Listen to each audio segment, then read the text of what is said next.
Establishing a practice plan, Connor Duffin lets us start with gears golf and some training tactics. Under the shaft plane, and once the golf club is then rerouted back onto the elbow plane, it stays predominantly on the elbow plane. And then the golf club comes right back down. It drops underneath the shaft plane. It exposes a two-way miss for Connor.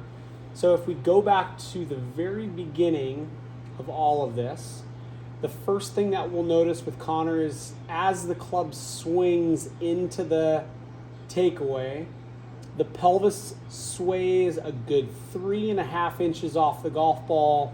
The golf club moves up to the very top. Now he has to sway and he has to move the other direction, and he's swaying a good 7-8 inches back to his left.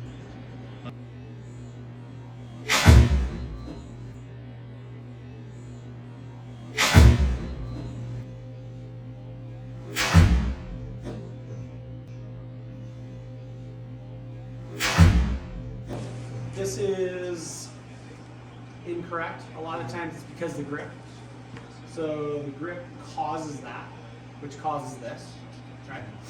So if the right hand pushes pressure to the right side of the left thumb, then we can go ahead and we can kind of check that out.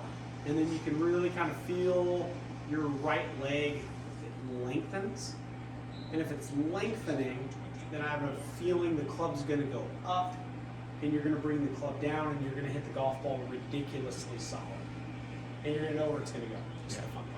So, bad grip, club behind you, big sway off the ball, big sway through. Who knows where the golf ball is going to go? I'm either going to hit it right or left. Okay? So that's Connor's old system, right? So, now we're going to take the right hand, apply pressure to the right side of the left thumb. Take the club head, left of your hands, somehow find a way, lengthen the right leg up. I'm just best going here, getting steep. Okay, so we have Connor Duffin at the end of our coaching. We have Connor on the left-hand side, Rory McIlroy on the right-hand side.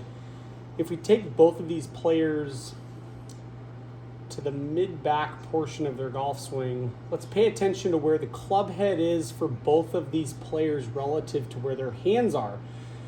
Also, let's pay attention to the pelvis sway. Connor has 2.6 inches of pelvis sway. Rory has 1.1 inches of pelvis sway.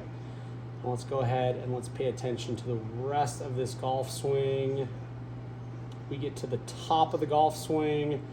The pelvis sway for Connor's now at 1.4. For Rory, it's 1.1. Let's go ahead and bring both players down into the back of the golf ball.